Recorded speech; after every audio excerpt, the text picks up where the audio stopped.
Me revoici donc pour la seconde partie de cet épisode sur les écueils du parcours d'éveil de conscience. Les trois premiers points ont été évoqués dans la première partie. Donc, pour ce quatrième écueil, je parlerai de l'importance de garder son discernement face à toutes les informations que nous absorbons par le biais des réseaux sociaux. Durant les années que dure cet éveil de conscience, nous allons chercher de l'information afin d'essayer d'y voir plus clair, et c'est bien normal. On peut pendant un certain temps prendre tout ce que l'on entend pour argent comptant. Je prendrai l'exemple de YouTube qui, en matière de spiritualité, est une mine d'informations, mais aussi de perdition. Sachons faire le tri et gardons seulement ce qui fait sens pour nous. Ne nous laissons pas culpabiliser ou berner par des personnes qui pensent détenir l'unique et seule vérité et qui nous assaillent de vous devez faire ceci ou cela, sinon vous n'évoluerez pas. Vous n'avez rien compris si vous ne pensez pas comme ci ou comme ça. Ou des choses du genre je vous l'aurais bien dit, hein, si vous ne le faites pas, il ne faudra pas venir vous plaindre. Alors, ce n'est pas parce que j'ai découvert le Vietnam, sa culture, sa nourriture, ses paysages, la gentillesse de ses habitants, et que je décide de m'y installer, que ma décision est désormais la seule valable. Si j'affirme qu'il n'y a aucun autre lieu de vie qui vaille la peine et que ceux qui ne décident pas de s'y installer n'ont rien compris au bonheur, je ne suis pas aligné avec les valeurs de respect et de libre pensée de chacun. Ma vérité n'est pas celle de Margot, et c'est très bien ainsi. Nous sommes toutes et tous singulières, singuliers, et comme dans toute relation humaine, on ne peut pas s'entendre avec tout le monde. C'est au contact de l'autre que l'on peut ajuster son choix, reconnaître sa pensée, sa réflexion, voir si elle fait écho chez nous ou pas.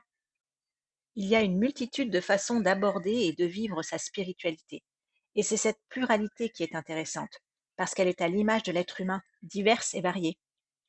D'autre part, avec YouTube, on peut aussi être tenté de rester dans la pensée magique et écouter seulement les personnes qui nous promettent à travers leur tarot ou oracle l'amour, le bonheur, le super travail, etc. Aussi sympathiques que soient ces personnes, il arrive un moment où il faut se rendre à l'évidence.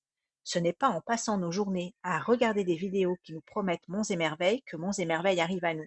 Mais monts et merveilles arrivent à nous parce que nous travaillons sur nous, parce que nous guérissons nos blessures, parce que nous équilibrons nos polarités féminines et masculines et que nous harmonisons nos trois piliers fondamentaux, le corps, l'esprit et l'âme. En cinquième point, j'évoquerai la notion de lâcher prise. Alors, je dois vous l'avouer, cette notion m'a vraiment, mais alors vraiment, vraiment crispée. Elle est à mon sens assez contre-productive et elle complique bien notre chemin à la recherche d'un but difficilement atteignable lorsque nous ne sommes pas prêts ou prêtes à se lâcher prise. On entend en effet très souvent cette expression. Tu devrais lâcher prise, cette situation te fait tourner en boucle. Ou oh, mais lâche prise, tu verras plus clair dans quelques jours. S'il suffisait de dire ou de penser je lâche prise pour lâcher prise, on le saurait et tout irait bien dans le meilleur des mondes. La difficulté ou l'impossibilité de lâcher prise tient selon moi à l'incapacité pour la personne de laisser en suspens une situation qui vient toucher quelque chose de profond chez elle, quelque chose qui la relie à un problème non résolu. Lâcher prise, c'est-à-dire se détacher d'une situation ou d'une personne, est le fruit d'un processus plus ou moins long qui dépend de chaque personne et des enjeux en cours. Notre mental et ou notre ego réclament des compréhensions qui, tant qu'elles sont absentes, empêchent la cicatrisation et le classement de la situation. On pourrait prendre l'exemple d'une femme qui, attendant le retour de son mari parti à la guerre, ne pourrait pas, les mois passant sans aucune nouvelle de lui, se résoudre à lâcher prise sur l'espoir de le voir revenir. Comment se détacher sans savoir ce qui est advenu? Est-il décédé? Est-il alité, amnésique dans un hôpital? Est-il prisonnier de guerre? Combien de mois ou d'années s'écouleront avant que cette femme lâche prise? C'est là qu'entrent en jeu les facteurs intrinsèques à chaque personne. Pour certains, il s'agira de 9 mois, pour d'autres, de 9 ans. Nous serons alors en mesure de nous détacher d'une situation ou d'une personne lorsque nous aurons suffisamment avancé sur le chemin de la guérison, lorsque nous aurons suffisamment travaillé sur les blocages qui nous empêchent d'avoir une vision différente, peut-être plus réaliste ou factuelle, de ce qui se joue au moment présent. Le sixième point que je souhaite aborder, c'est le risque de rester coincé dans le subtil. Lorsqu'on rencontre pour la première fois les énergies subtiles, on peut être subjugué par l'abondance d'amour et de sérénité qu'elles dégagent. C'est véritablement une sensation extraordinaire qui nous laisse avec une émotion indescriptible tant elle est à la fois douce et puissante.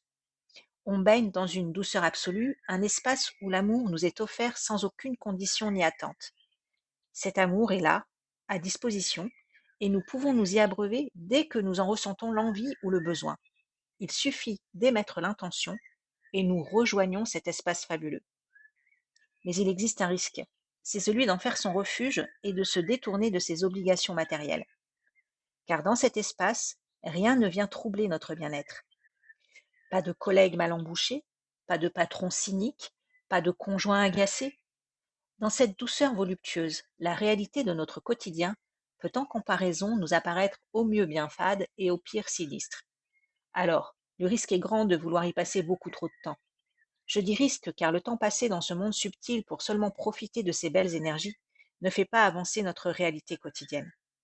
Si nous sommes amenés à vivre un éveil spirituel, c'est parce que nous avons de nombreux challenges à relever afin de retrouver notre être authentique, celui-là même qui nous permettra de réaliser dans la matière nos projets personnels les plus précieux. Trouvons donc le juste équilibre, une connexion suffisamment régulière pour y trouver les ressources nécessaires en termes d'énergie et de réponse à nos difficultés, et n'y restons pas stationnés des heures durant. Le septième écueil de ce parcours, c'est le fait d'appréhender la réalité terrestre et les mondes subtils de manière semblable. Lorsque nous usons de nos capacités subtiles, nous connectons à des connaissances et des informations qui appartiennent à différentes réalités. Certaines peuvent avoir déjà eu lieu et d'autres ne se sont pas encore produites. Ces informations ou situations non encore survenues dans notre réalité terrestre sont des potentiels fortement réalisables. Cela signifie que la vie a déjà mis à notre disposition ces possibles. Ils existent déjà dans l'énergie et il ne tient qu'à nous de les faire advenir dans notre réalité. En gros, l'essai est déjà marqué, il nous suffit de le transformer. Transformer l'essai, c'est montrer à la vie que nous sommes intéressés par ce qu'elle met à notre disposition. Par exemple, nous avons besoin d'un local professionnel situé dans un quartier précis. Ce local existe, il n'attend que nous, et la vie fait en sorte que les autres visiteurs, a priori intéressés, ne soient pas en mesure d'acquérir ce local pour différentes raisons. Si nous effectuons les démarches à la recherche d'un local, ce local sera à nous quoi qu'il arrive. Mais si nous n'actionnons aucune démarche de recherche, au bout de quelque temps, le local sera attribué à la personne suivante sur la liste. Donc, la survenue d'événements observés dans les mondes subtils reste codépendante de nos actions entreprises dans la matière. Le temps est lui aussi une notion à considérer de manière différente selon que l'on se situe dans les mondes subtils ou dans notre réalité terrestre. Dans les mondes subtils, le temps peut parfois nous sembler se distendre et ressembler à un long travelling de cinéma, tandis qu'à d'autres moments, il défile à toute allure pour se rendre directement au but recherché. Donc ce qui peut nous sembler proche en termes de durée dans les mondes subtils peut mettre beaucoup plus de temps à advenir dans notre réalité terrestre. D'autre part, lorsque nous accédons au monde subtil, nous accédons également aux parts subtiles des personnes, c'est-à-dire à leur partie authentique, celle qui s'exprime sans les masques des blessures non guéries. Cette part authentique est donc différente du personnage incarné qui est lui marqué par ses blessures non résolues. Il est donc essentiel de bien faire la différence et de ne pas calquer sur le personnage évoluant dans la matière les qualités de sa partie subtile qui ne s'exprime pas encore. L'expression de ces qualités est conditionnelle, c'est-à-dire liée au travail qui sera effectué ou pas sur les blessures d'âme. Nous ne maîtrisons ni la réalisation de cette guérison, ni sa durée. Pour finir, je voudrais évoquer la notion d'agir pour le bien d'eux. En effet, à la découverte de nos nouvelles capacités, il peut nous arriver de repartir dans notre ego et de nous sentir investis d'une mission de sauvetage de l'humanité, ou tout au moins de notre entourage. Une nouvelle fois, prenons garde à rester humbles et ne nous prenons pas pour Dieu Tout-Puissant. Nous n'avons pas à décider de ce qui est bon ou mauvais pour les autres. Alors même si nous trouvons que notre amie Clotilde a du mal à se remettre de la perte de son chien ou que notre frère Antoine n'est plus aussi dynamique et joyeux qu'auparavant, nous ne pouvons pas, sans leur demander au préalable leur accord, exécuter un soin à distance pour leur bien. Toucher aux énergies de quelqu'un sans avoir son autorisation préalable s'apparente à l'intrusion d'un criminel dans notre domicile.